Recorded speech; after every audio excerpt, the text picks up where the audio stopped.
Hi everyone, my name is Jessica Renda. I did my presentation on Parkinson's disease. Okay, so we're going to start off with what is Parkinson's disease.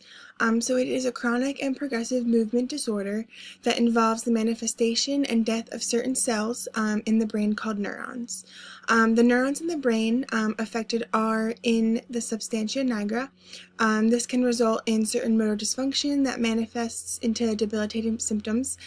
These symptoms are what is Parkinson's disease. The main problem with Parkinson's disease is that there is a loss of the pigmented dopamine neurons in the substantia nigra. So dopamine sends signals to the brain, and this controls movement. So ultimately, the less dopamine that's within the brain, the less you are able to control the way you want your body to move. Okay, so a little bit of background about the brain's dopamine system. The system is controlled by two different areas, one, the substantia nigra, and second, the ventral tegmental area. So both of these areas produce and release dopamine into the frontal lobe, and this helps control movement within the body.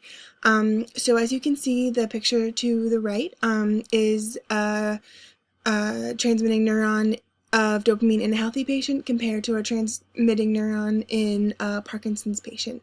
So you can see the dopamine within both the pictures are very different when compared to each other. In a healthy patient, the dopamine that is being transmitted to the receptor cell is a lot more compared to the Parkinson's patient, whereas they only have 4 or 5 neurons being transmitted. This is why the movements are a lot more difficult in patients with Parkinson's disease. Alright, so the different causes of Parkinson's disease. The main cause is still unclear. It's still being researched, but most cases are hypothesized to be due to a combination of genetic and environmental factors. The environmental factors include exposure to an environmental toxin or injury, pesticides, living in a rural environment, consumption of well water, exposure to herbicides, and proximity to industrial plants or quarries. Next is genetics. So this accounts for actually 1% or 10% of Parkinson's cases. People with an affected first-degree relative actually have a 4% higher chance of developing Parkinson's disease. Certain gene mutations can cause the disease directly, and the mutations within the genes are actually caused by the dopamine cell functions, and they usually play a role in those neurons. Okay, so epidemiology of Parkinson's disease. So Parkinson's is actually recognized as one of the most common neurologic disorders. It affects approximately 1% of individuals older than 60 years old. The incidence has been estimated to be 4.5 to 21 cases per 100,000 population per year.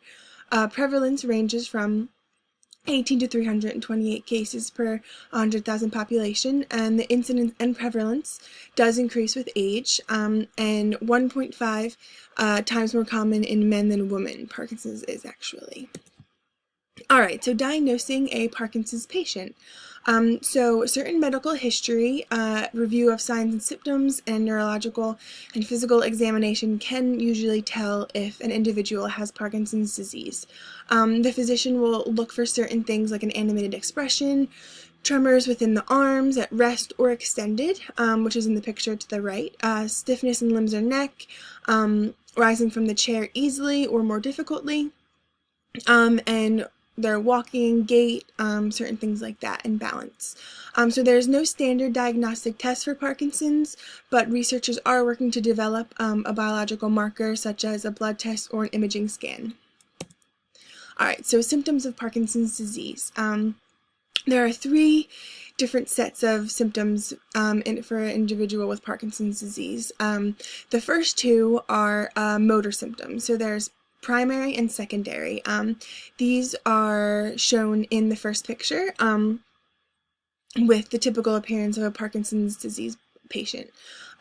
So primary motor symptoms consist of resting tremor, bradykinesia, rigidity, postural instability, which you can see that this man has a lot of right there. Secondary motor symptoms includes freezing, micrographia, a mask-like expression, and unwanted accelerations. The third type of symptoms in a Parkinson's individual actually does not have anything to do with movement. But this is non-motor symptoms, so it has to do with more the brain and the heart and other functions that the body does. This includes loss of sense of smell, constipation, REM behavior disorder, and mood disorders like depression, anxiety, certain things like that. All right, the progressions of Parkinson's disease. So it is chronic and slowly progressive. Symptoms do usually continue and worsen over the years. It's not considered a fatal disease, but can be if it does get bad enough, and it usually happens within stage 5 of the disease, which I'll tell you about later. It does progress different for everyone. For example, some can live with mild symptoms for years, while others usually can develop movement difficulties more quickly. So in the picture to the right, there is the certain stages of Parkinson's disease, researched by Hahn and Yar. So the first stage is usually symptoms reside on one side of the body only. So this can be tremors in the left hand or in the foot, certain things like that. The second stage is bilateral symptoms, and there is no balance impairment.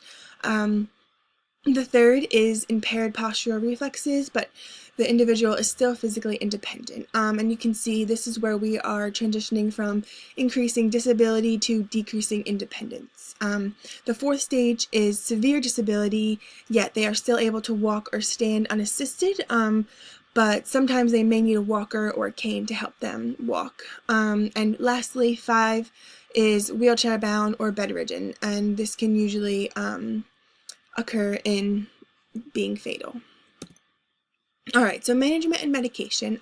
There is no known cure for Parkinson's disease, but it can be managed with certain medications, and the goal of this management is to provide control of signs and symptoms for as long as possible without bad side effects. So the main medication used is a dopamine replacement therapy. So this consists of a medication called levodopa and carbidopa. So these are paired together, and the combination provides the greatest symptomatic benefits with the fewest adverse effects. And this actually remains to be the gold standard of symptomatic therapy in Parkinson's disease. There are other options, but this is probably the best one for any Parkinson's patient. Okay, so the effect of Parkinson's disease on the exercise response. Surprisingly, Parkinson's individuals have a largely normal exercise capacity, but they do have an estimated lower VO2 max, heart rate, and systolic blood pressure.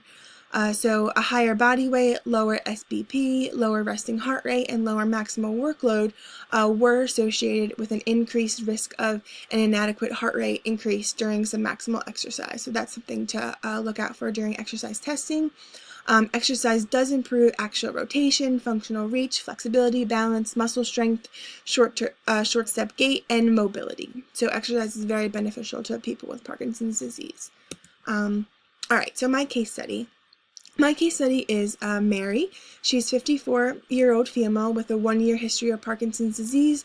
She has mild symptoms consisting of stiffness, left-hand tremors, and bradykinesia. Her father died suddenly of a myocardial infarction at the age of 53 years old. She's a non-smoker, walks around the neighborhood for 20 minutes 2 days a week. Her fasting blood glucose is at 92, BMI 26. Blood pressure 130/20, LDL 120, HDL 42, and triglycerides 130. Her main goal of exercise is to strengthen muscles and stay as active as possible to help her mild symptoms. All right, so risk stratifying this patient. Ultimately, this patient is at a low risk and is asymptomatic for certain diseases.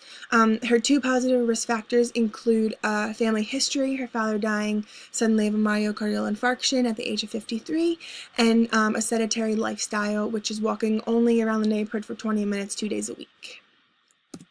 All right, so exercise testing for this patient is actually not necessary because she is at a low risk and asymptomatic, and she only has mild symptoms.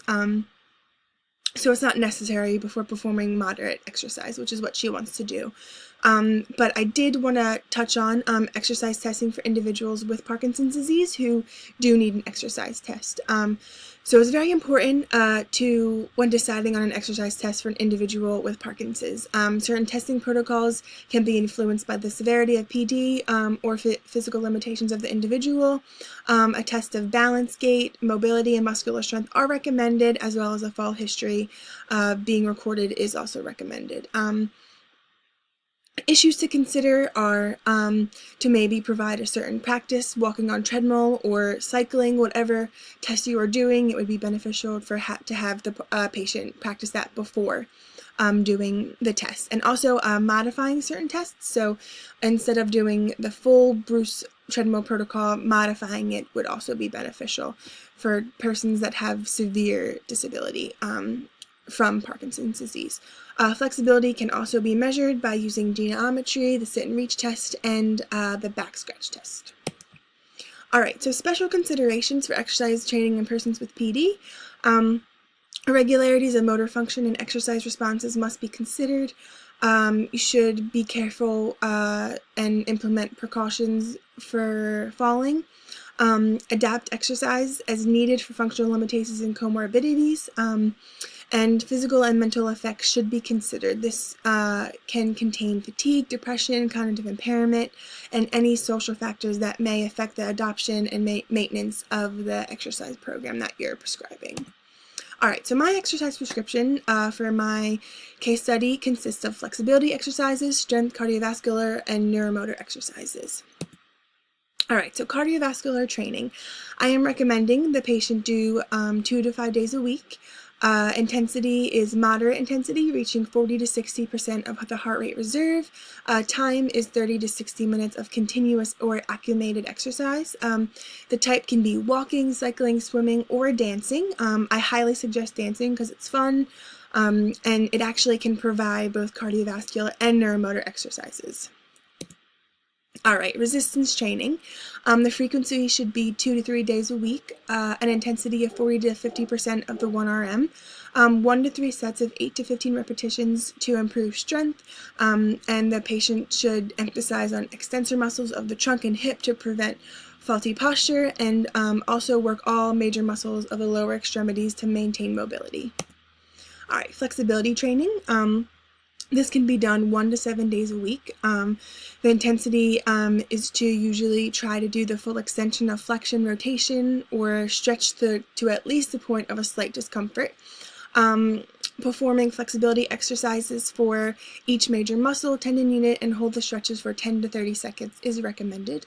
Slow static stretches for all major muscle groups should be performed, and flexibility and range of motion exercises should be emphasized for the upper extremities and trunk as well. Alright, lastly is neuromotor training. This can be done 2 to 3 days a week. The intensity can be as tolerated as the individual. 10 to 15 minutes per day is recommended. Exercises involving motor skills like balance, agility, coordination, gait, are all really great exercises to do. Proprioceptive exercise training and multifaceted exercises or activities are also recommended for neuromotor training. Alright, so to bring it all together for you guys, regular exercise will decrease or delay secondary sequelae affecting musculoskeletal and cardiorespiratory symptoms that occur as a result of reduced physical activity in Parkinson's disease. Exercise can ultimately improve gait, performance, quality of life, and reduces the disease's severity, and can even improve the aerobic capacity of the individual with Parkinson's. It can also play a neuroprotective role in individuals with Parkinson's disease. So the neurons that I talked about earlier with the dopamine, it actually protects and helps with that disability. Exercise is a vital component of maintaining balance, mobility, and daily living activities for individuals with PD and should be performed. Exercise is medicine, and it can really improve the quality of life for Parkinson's individuals, and really should be performed. And so lastly, I put in this quote because I thought it was very perfect for this presentation. Those who think they have no time for exercise will sooner or later have to find time for illness. All right, that's all I have for you guys. Thank you and have a good day.